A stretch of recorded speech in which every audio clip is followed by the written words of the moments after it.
नए viewers channel को subscribe कर लें, साथ ही बेल आइकन दबा के ऑल प्रेस करें। Hello everyone, welcome to Inzamam study hub. यार आगते आमालोके प्रेजेंट इंडेफिनिट टेन्सर विषय आलोचना करिसिलु। जदि चोवा नाई तेनेहले ओपरत दिया आई बटनर लिंकटत क्लिक करि भिडिओটো चाइ लब। आरो आजि आमालोके आलोचना करिम प्रेजेंट कन्टिन्युअस टेन्सर विषय। प्रेजेंट माने बर्तमान, कन्टिन्युअस माने हल चलित और टेन्स माने हल काल, माने बर्तमान कालत चलित। कोने की करि आछे, कत की हई आछे, कार की हई आछे इत्यादि विषय कबले हले आमी प्रेजेंट कन्टिन्युअस टेन्सत कथाबोर कওঁ।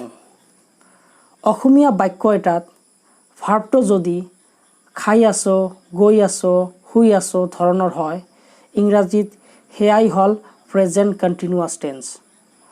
মন কৰিবলগীয়া যে সাধাৰণতে প্ৰেজেন্ট কন্টিনিউয়াস টেন্সত এটা কাম চলিহে থাকে।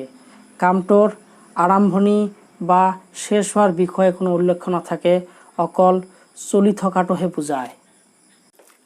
প্ৰেজেন্ট কন্টিনিউয়াস টেন্সৰ ফৰ্মটো হল subject plus be verb, am is বা আৰৰ এটা থাকিব, প্লাস ভাৰ্বৰ প্ৰেজেন্ট ফৰ্মৰ লগত আইএনজি যোগ, প্লাস অবজেক্ট।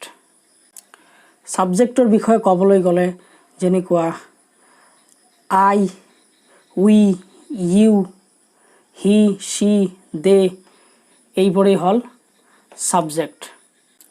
আৰু এই সাবজেক্টৰ লগত বি ভাৰ্বৰ গাঁথনিৰ বিষয়ে ক'বলৈ গ'লে আইৰ লগত এম ব্যৱহাৰ হ'ব, হি, সি, ইট, নেম যিকোনো এটা বা সিঙ্গুলাৰ সাবজেক্টৰ লগত ইজ ব্যৱহাৰ হ'ব,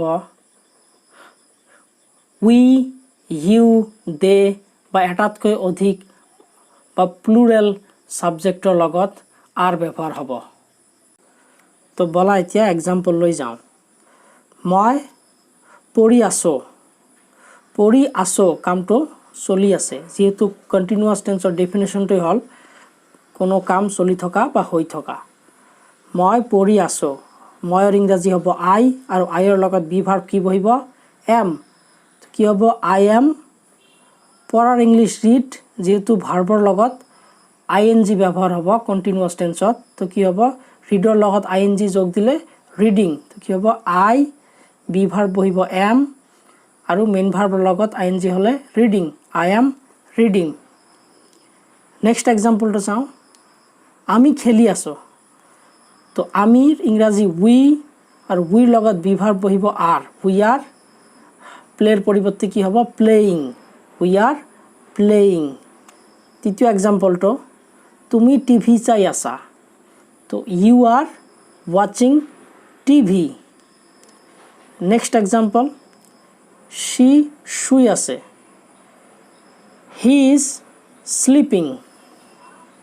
আৰু লাষ্ট এটা এক্সাম্পল চাই লওঁ। সিহঁত বহি আছে, কি হ'ব, দে আৰ সিটিং। চ' ছাত্ৰ ছাত্ৰীসকলে উদাহৰণ হিচাপে দেখুওৱা সেন্টেন্সবিলাক যুক্তিৰে বিচাৰ কৰি চাব লাগে। অৰ্থাৎ সি খাই আছে, ইংৰাজী যদি হি ইজ ইটিং হয় তেনেহ'লে সি শুই আছেৰ ইংৰাজী নেদেখাকৈয়ে হি ইজ স্লিপিং হ'বই। অৰ্থাৎ বাক্যৰ ভাৰ্ববিলাক বদলাই থাকি নাইবা অন্যান্য অংশবিলাকৰ সালসলনি ঘটাই আমি একে ধৰণৰ হেজাৰ হেজাৰ সেন্টেন্স নিজে নিজে গঠন কৰি ল'ব পাৰোঁ।